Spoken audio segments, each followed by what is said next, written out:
अल्हम्दुलिल्लाह हम जो है सूरह कहफ का पहला रुकू पढ़े।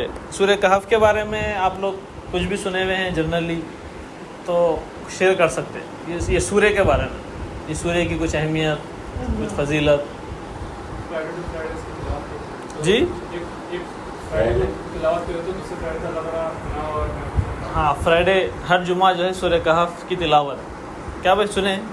पढ़ते भी ना घरों में, मस्जिदों में भी लोग यहाँ बैठ जाते हैं असर तक, तो असर से पहले तक पढ़ लेना बोल के भी है सूरह कहफ। और क्या सुने जी? सूरह में जो आखिरी आयत है जी जी वो पक्का याद कर लेते हो, अगर वो दज्जाल भी निकल गया तो फितने से महफूज रहते हैं। हाँ, ये नबी सल्लल्लाहु अलैहि वसल्लम फरमाए कि ये सूरह के शुरू के 10 आयतें और आखिरी के 10 आयतें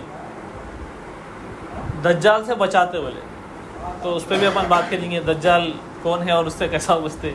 दज्जाल को लेके भी मार्केट में बहुत सारे अलग अलग बातें हैं। कौन कौन इससे पहले दज्जाल का नाम सुने हुए हैं? आप सुने हुए? शायद सुन लिए। क्या है दज्जाल?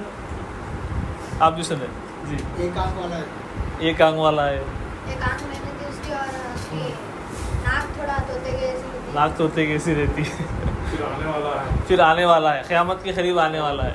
और क्या सुने सब? कोई सुने? और दज्जाल का फितना जी पूरी दुनिया को अपने कंट्रोल में ले लेता। जी जी, पूरी दुनिया को कंट्रोल में ले लेगा। ठीक है, और इमाम मेहदी आके तो इमाम मेहदी आके बचा लेंगे। ठीक है, वहाँ उसके हाथ में एक दोज़ख और जन्नत में दुर्गे सुना अच्छा, दोज़ख जन्नत भी रहेंगी उसके हाथ में, मतलब उन्हें ऐसा बताएंगा। जो दोज़ख की तरफ भागेंगे वाला जन्नत में जाएंगे तो जन्नत की तरफ जाएंगे दोज़ख में जाएंगे। ऐसा हाँ। कोई वाक़या मार्केट में है? ये वाक़या नहीं, हदीस है। नबी सल्लल्लाहु अलैहि वसल्लम फरमाए दज्जाल जो है एक हाथ में तुमको दुनिया की रंगीनी बताएगा, उसकी तरफ अट्रैक्ट करेगा, और दूसरी तरफ अगर मेरी बात नहीं सुने तो अजाब दे देता हूँ बोल के आग बताएगा। ऐ मेरे मानने वालों, आग में कूद जाओ बोले नबी सल्लल्लाहु अलैहि वसल्लम। उस टाइम की बात है। ठीक है, तो ये सारी चीज़ों पे अपन थोड़ा डिस्कशन करेंगे इंशाल्लाह। अहम बात है समझने की ये है कि दज्जाल जैसा बोलते कि शावेज में क्या करे, आँख से शुरू करे। मूसा और शावेज में मान एक आँख रहेंगी, नाक रहेंगी, काफिर बोल के लिखा रहेगा। नेक इंसान पढ़ सकते हैं और नेक इंसान पढ़ सकता, गुनहगार नहीं देख सकता। सकता। असल में ये जो लफ्ज़ है ना, दाल जीम लाम, दज्जल। दज्जल है अरबी में, इसको बोलते हैं धोखा। धोखे को क्या बोलते हैं? दज्जल। ठीक है, अरबी में इसी से दज्जाल। दज्जाल बोलते धोखे के जाल को, एक ऐसा धोखे का जाल जिसमें वो इंसान आसानी से फंस जाता जिसके पास कुरान नहीं है, जिसके पास नबी की तालीमात नहीं है। पास बोले तो घर में नहीं, दिल में, अमल में। जिसके दिल में, जिसके जहन में, जिसकी ज़बान पे, जिसके अमल में कुरान और नबी की तालीमात नहीं है, उन्हें धोखे में पड़ सकता। तो लोग क्या कर दिए, दज्जाल बोलते कि वो क़यामत के करीब एक आने वाला है, एक आंख वाला रहेगा, उड़ जाएगा। ठीक है, ये सब बातें हैं, लेकिन अगर जब भी आने वाला है तो आपके लोगों के लिए क्या है? अब तो नहीं आया ना, अब एक आंख वाला को भी ऐसा काफिर लिखे हुआ तोते की नाक के जैसा नहीं दिख रहा ना। तो नबी सल्लल्लाहु अलैहि वसल्लम जो फरमाए वो उस पर आप गौर करो। नबी सल्लल्लाहु अलैहि वसल्लम फरमाए दुनिया में शैतान के बहुत सारे स्टूडेंट्स हैं जो शैतान बोल के आया था मैं भटकाऊंगा लोगों को, और शैतान अल्लाह के सामने बोला था कि मैं धोखे में डाल दूंगा। क्या करूंगा? इंसान को धोखे में डालूंगा।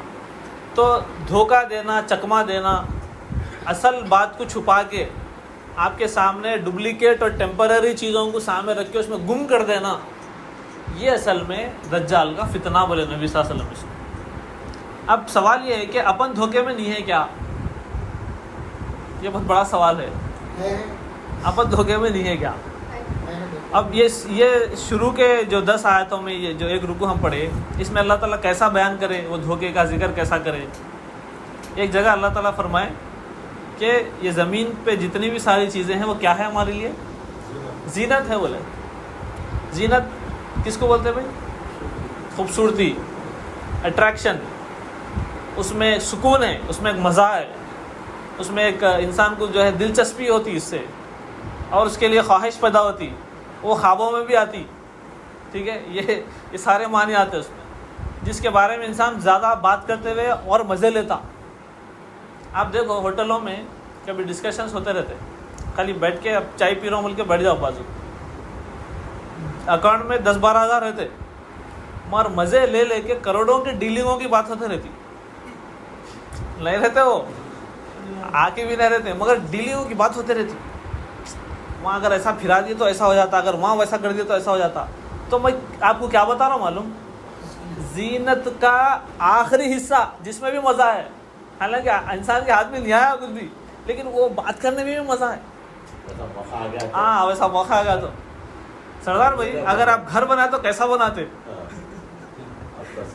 अब सरदार भाई मज़े ले लेके हैदराबाद से नागरकर्नूल आज तक नक्शा बयान कर दिए घर का, समझ रहे मज़ा।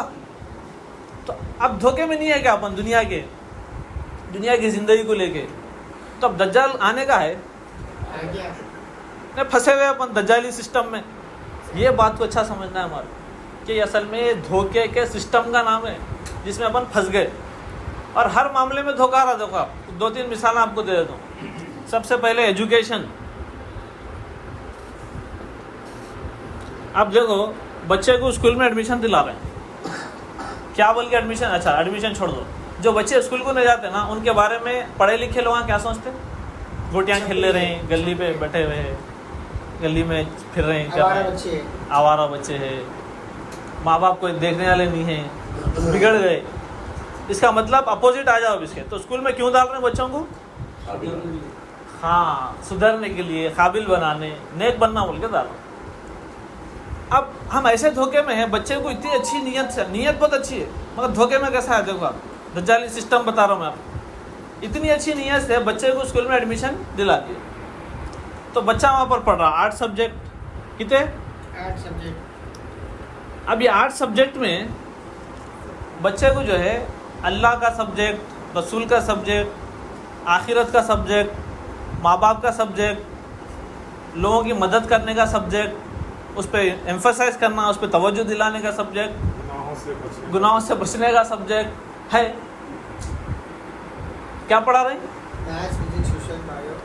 मैथ्स फिजिक्स सोशल, लोहा लकड़ी जंगल, रोटी कपड़ा मकान, दौलत, इकोनॉमिक्स, सिविक्स, ये सिलेबस है। ये सिलेबस अल्लाह ताला कुरान में पढ़ा है, मुझसे पहले ही बोला था, हिस्ट्री है कुरान में इकोनॉमिक्स है, कुरान में पॉलिटिकल साइंस है, कुरान में साइकोलॉजी है।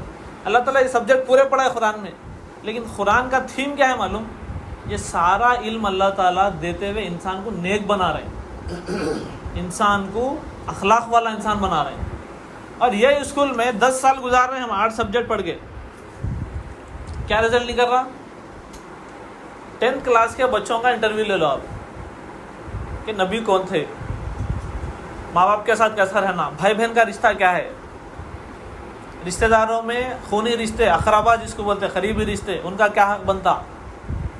बेसिक क्वेश्चन है ये। जीने का सलीका स्कूल में सिखा रहे हैं क्या, पूरी बातों को खुलासा एक लाइन में, जीने का सलीका सिखा रहे हैं क्या, ज़ाहिरी सफाइयत सिखा रहे हैं। हाँ, ये डिसिप्लिन के नाम पे टाइम पे आना, साफ रहना, आवाज़ नहीं करना, टीचर पढ़ा रहे खुद, पिन ड्रॉप साइलेंस रहना, जो क्लास में पिन ड्रॉप साइलेंस है उसको अवार्ड भी दे रहे हैं। तो पिन ड्रॉप साइलेंस तो है वहाँ पर क्लास में, लेकिन उसी क्लास के बच्चों के जहनों में कैसे ख्यालात चल रहे हैं, टीवियाँ और इंटरनेट और फ़ोना इस्तेमाल करने की वजह से वो ख्यालात का जो तूफ़ान उठ रहा बदतमीज़ी का, उस पर कभी बात हो रही।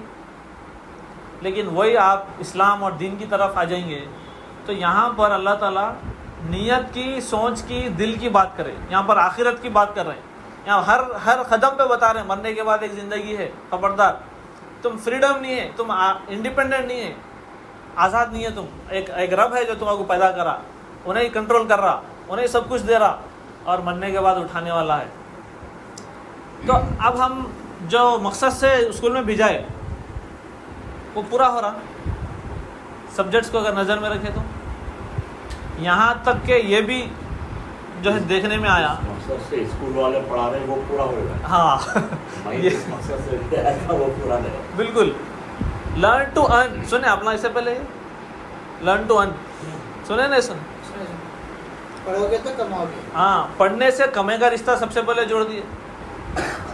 अब उसके बाद में उसको पढ़ा रहे हैं 10-15 साल और इन्वेस्टमेंट बोल के पढ़ा रहे हैं, और हर सब्जेक्ट में आपको कमर्शियल सोच, कमर्शियल नज़र दिखेंगी। यहाँ तक कि MBBS के सिलेबस में खुद मेरे ऊपर बहन हैं जो फ्री सीट लाते गए, अब उन्होंने कौन सा है वो निम्स है, किम्स है, वहाँ पर जो है MD का भी एग्ज़ाम पास करे।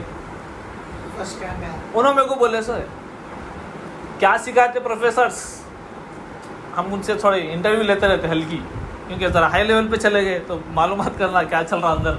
ये हेल्थ सिस्टम, एजुकेशन सिस्टम सुन लिया आप, ये एजुकेशन से निकल के एक शख्स डॉक्टर बन गया, हेल्थ इंडस्ट्री में उन्हें देखो कैसा धोखा दे रहे हैं।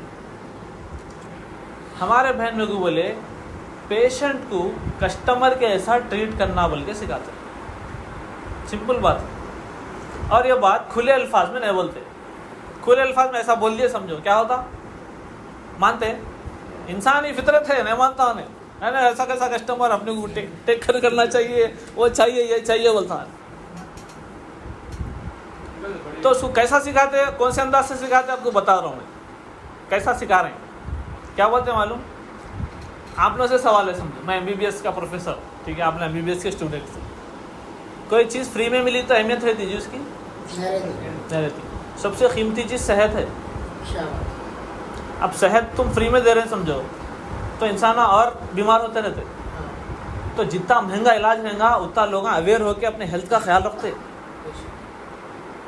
अरे तकबीर, अल्लाह अकबर, क्या बयान दिए भाई, क्या बात बोले आप कि जितना महंगा रखेंगे इलाज लोग उतने क्या होते, अवेयर होते। एडवोकेट साहब यस बोल दिए, दिल को तसल्ली हो गई, मैं उनको भी मनवा दिया। एजुकेशन सिस्टम हेल्थ को लेके क्या सिखा रहा डॉक्टर्स को, अब ये डॉक्टर आके बैठ जा रहे हैं और हम क्या बोल के अब यहाँ पर आ जाओ अपने निकाह का सिस्टम, कैसे दज्जाली सिस्टम में फंसे हुए धोखे के। मेरे भाई डॉक्टर जी जी, तो मैं उन्होंने बोले ये सीजन चल रहा है काम बुखार का, अल्लाह, तो बोला जब तुम लोग मालूम है सीजन चल रहा, तो 1 महीना पहले कैंप लगा के पब्लिक में अवेयरनेस लाना था, आने वाला महीना सीजन का है, आप लोग ठंडा पानी नहीं पीना, फिश का नहीं करना, बासी नहीं खाना, तो अगर बचाना से बोले तो फिर हमारे कारोबार चलते ऑटोमेटिक निकल गया हो। तो ये एक एक छोटी छोटी, अच्छा ये यहाँ से आप ले लो, हेल्थ एजुकेशन से इधर आ जाओ, सोशल लाइफ पे आ जाओ। डॉक्टर बच्चा है बोल के आपकी बेटी का ऐसे रिश्ता आया समझो, क्या करते, खुदा के वास्ते तहकीक करते ना, को बोलो कोई तहकीक नहीं करता, डॉक्टर का रिश्ता है बस हाँ कर दे। और कैसी तहकीक करते हो मालूम है, तहकीक में 2 किस्म के रहते, एक ना की तहकीक रहती, अगर कम लेवल का रिश्ता आ रहा तो पहले ना से शुरू करते, और हाई लेवल का आ रहा तो हाँ से शुरू करके तहकीक पूरी सॉफ्ट कर लेते। बच्चा डॉक्टर है फलान है, उसमें पढ़ रहा, सेट है मसला। मॉरल्स कहाँ है, मॉरल्स, कैरेक्टर, अखलाक, इंसानियत, हमदर्दी। तो ये सारी बातें मैं आपको सूरे के शुरुआत में रख रहा हूँ कि अल्लाह नबी सल्लल्लाहु अलैहि वसल्लम फरमाए क़यामत तक धोखे से बचना है तो ये सूरे को मजबूती से थाम लो। मैं आपको इससे पहले बोला था, वो बात बोल के सूरे पे आ जाएंगे अपन। सूरे यासीन के बारे में नबी क्या बोले, कुरान का दिल है बोले। अब ये सूरे के बारे में क्या बोले, क़यामत तक धोखे से, दज्जाल से, दज्जाली सिस्टम से बचने के लिए ये सूरा पकड़। तो ये नबी सल्लल्लाहु अलैहि वसल्लम का तरीक़ा था हर सूरे की अहमियत और उसकी एप्लीकेशन बताने का। तो आइए अब ये कैसा हमको ये सूरा सेफ रखेगा, एक 6 बातें मैं आपके सामने रखता हूँ। सबसे पहले अल्हम्दुलिल्लाह से बात शुरू हो रही, हमारे हाफिज़ ज़ुबैर साहब भी इस पर तफसील से रखे बात। अल्लाह ताला बोले तारीफ़ अल्लाह के लिए है, अल्हम्दुलिल्लाह लज़ी अंज़ला अला अब्दिहिल किताब। तारीफ़ किस चीज़ के लिए करते हैं हम अल्लाह ताला की, हम जो आमतौर